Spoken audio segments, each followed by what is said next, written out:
ሰበር መረጃ አሁን ከደቂቃዎች በፊት ተሰምቷል። እስራኤል ጦሯን ከጋዛ ልታስወጣ ነው። በዚህም በርካታ ፍልስጤማውያንና የጋዛ ነዋሪዎች በአደባባይ ወጥተው ደስታቸው እየገለጹ ይገኛሉ። እስራኤልና ሐማስ ለረጅም ጊዜ ሲጠበቅ የነበረውና በጋዛ ጦርነት እንዲያበቃ በፕሬዝዳንት ዶናልድ ትራምፕ የቀረበው የመጀመሪያው ዙር የተኩስ አቁም ስምምነት እንግዲህ መስማማታቸው ተገልጿል። ያው እንግዲህ በስምምነቱ መሰረት ሐማስ በህይወት ያሉ 40 እስራኤላውያን የሐማስ ታጋቾች በ72 ሰዓታት ውስጥ እንግዲህ እስከ ቀጣይ ቅዳሜ ለመልቀቅ የተስማማ ሲሆን እስራኤል በበኩሏ ደግሞ ጦሯን ከጋዛ ለማስወጣት መስማማቷን ሮይተርስ እንግዲህ ከደቂቃዎች በፊት ይዞት በወጣው ዘገባ አስነብቧል። 67000 ሰው ያለቀበት የጋዛ እንግዲህ ደም አፋሳሽ ጦርነት ያስቆማል በሚል ተስፋ የተጣለበት የሰላም ስምምነት በፍልስጤማውያንና እንዲሁም ደግሞ በእስራኤላውያን ዘንድ እንግዲህ ከፍተኛ ደስታን ፈጥሯል። እንግዲህ በዚህ ጉዳይ እናንተስ ምን ትላላችሁ? ሀሳባችሁን አጋሩ። አልሐምዱሊላህ ዛሬ በጣም ደስ ብሎኛል። ጋዛውያን ዛሬ ያለ ጦር ሊተኙ ነው፣ ያለ ቦምብ ሊተኙ ነው። በጣም ደስ ብሎኛል። አሰላሙ አለይኩም ወራህመቱላሂ ወበረካቱ። ድና የተከበራችሁ የቻናሌ ቤተሰቦች እንዲሁም ተከታታዮች እንዴት ናችሁልኝ? ደህና ናችሁ? እኔ በጣም ደህና ነኝ አልሐምዱሊላህ። እናንተም ደህና እንድትሆኑ ተመኝሁላችሁ። ባላችሁበት ቦታ ሁሉ አላህ ሱብሓነሁ ወተዓላ ይጠብቃችሁ እያልኩኝ ዛሬ ደስ በሚል ቪዲዮ ይዤላችሁ መጥቻለሁ። ያም ደግሞ ሁላችሁም የምትፈልጉትን ሁላችንም በዱዓ የነበርነበትን ሁላችንም እጃችን አንስተን ያ ረብ ያነበት የጋዛ ጦርና የእስራኤል ጦር የዛሬው ቀን አብቅቷል።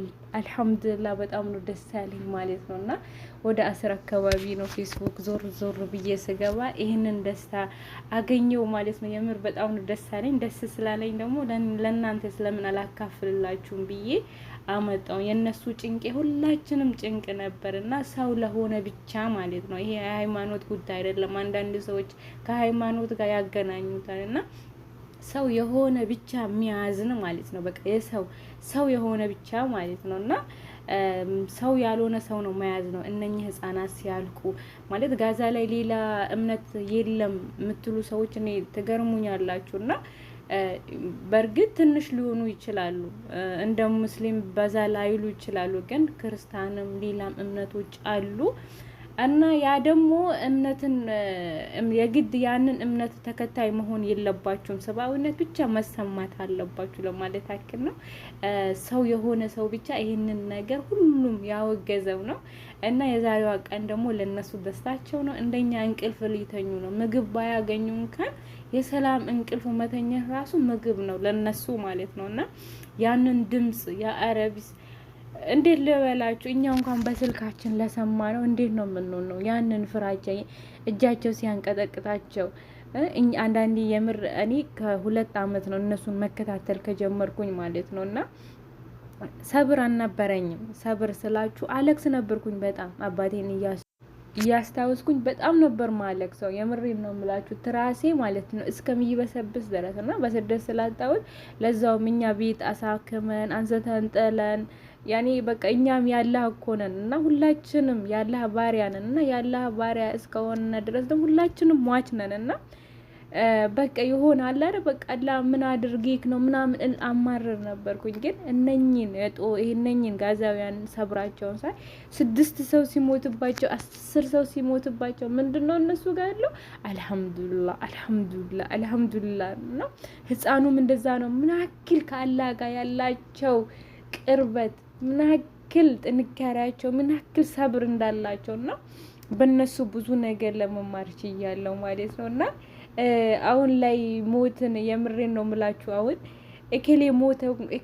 እከሌ ሞተ ሲባል ድሮ እደነግጥ ነበርኩኝ ስላችሁ የሆነ በቃ አለክስ ነበርኩኝ እፈራ ነበር ምናምን። አሁን ግን ሰው ሞተ ሲባል ይሄን ነው ማስበው ጋር እንዴ እንደውም ለሰውም ሳስረዳ ማለት ነው ወይ የሆነ ቅርብ ቤተሰቡ ራሱ የሞተን ሰው እንደው በቃ ያ ሰው አልሰብር ምናምን ሲል በቃ እነሱን ነው ምሳሌ ማድረግ የጀመረ። እነሱን አታዩም እንዴ? ጋዛውያን አታዩም እንዴ? እንዴት እንደሚሞቱ ላያቸው ላይ ፎቁ እንዴት እንደሚረሸንባቸው በቦምብ እንዴት እንደሚያልቁ ብዬ ለነሱ እንኳን ማስረዳት ያናክል ሁኛለው ማለት ነውና ከነሱ ብዙ ነገር መማር እንችላለን። እና ደግሞ በጣም ነው የሚያሳዝኑት ስላችሁ በቃ አላረል እኛ በልተን ስንጾም እነሱ ሳይበሉ ሲጾሙ የምሬን ነው የምላችሁ። ሰው እኮ መስገድ በቃ ሁጥባ የጁማ ሁጥባ ራሱ ማድረግ እስከሚያቅታቸው ድረስ ነው የደረሱት ማለት ነው። ይሄን ሁላ ደግሞ እኛ ብንሆንሳ እኛ እንደነሱ እንችላለን? ራሳችን እንፈትሸው። እንደነሱ እኛ ጠንካራ ነን?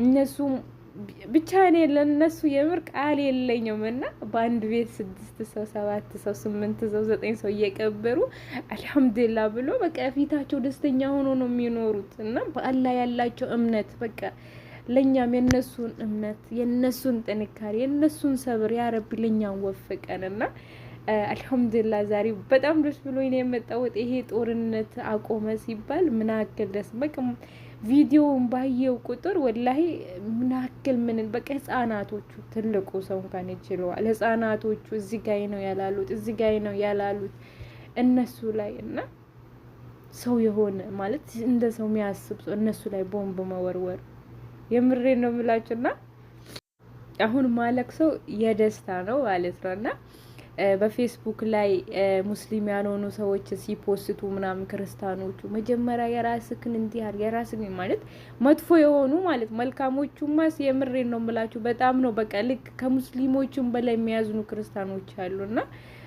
እዛ ሀገር ክርስቲያን የለም የሚመስላቸው ሰዎችም አሉና አሉ አንዳንድ ወገኖቻችን በቃ ሲያለቅሱ ምናምን ይሄ በቃ ሰብአዊነት ብቻ ነው የሚጠይቀውና አልሐምዱሊላህ ዛሬ ይሄ ቪዲዮ በቃ እንጃ ደስ ብሎኝም የደስታም እያለቀስኩኝ እንደዛ ነው እየሰራሁላችሁ ያለሁትና እናንተም ደስ እንደሚላችሁ ተስፋ አደርጋለሁ። እኔም ደስ ስላለኝ እናንተንም ደስ ይላችኋል ብዬ ነው ይሄንን ቪዲዮ ያመጣሁላችሁ። አሁንም ደግሞ ዱአ አድርጉላቸው የበለጠ እስከ መጨረሻው ድረስ እንደኛ እንኳን ሰላማዊ እንቅልፍ እንዲተኙ በቃ ያንን የቦምብ ድምጽ ላይሰሙ ደግሞ ያንን የመሳሪያ ድምጽ ደግሞ ላይሰሙ እላያቸው ላይ ላይተከስባቸው እላያቸው ላይ ህንጻ ላይ እንደረሸንባቸው የምረዛ በቃ ምን አለብን ብሎ እየተጫወቱ እኮ ነው እላያቸው ላይ የሚደረሽ። ከዛስ እናቴ የታለ ጨባቴ የታለ ልጄ የታለ ብሎ እርስ በርስ እየተፈላለጉ በአንድ ቤት 6 ሰው እያጡ ላያቸው ላይ አረ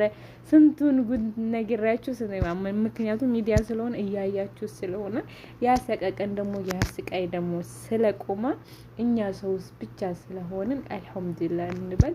ለአላህ ምን እንሳነዋል? ያንን የፈረሰውን ያንን የተበላሸውን ሁላ አላህ ምንም ስለማያቅተው አላህ በአንድ ቀን ሊያስተካክልላቸው ይችላል። የነሱን ሰብር የነሱን እሱ ላይ ያላቸውን እምነት አውቆ አላህ በቃችሁ ብሎ ህይወታቸውንም ኑራቸውንም ከሁሉም ዓለም በላይ እንዲያኖራቸው ሁላችሁም ዱአ አድርጉላቸው። አሁንም ቢሆን ዱአችሁ አይለያችሁ። እኛ ልናግዝ የምንችለው አቅም ያለን በዱአ ብቻ ነው። ዱአ ብቻ ስለሆነ ሁላችንም በዱአችን አንርሳቸው እላለሁ። ለቤት አዲስ ሆናችሁ ሰብስክራይብ ማድረጋችሁን አትርሱ። አሰላሙ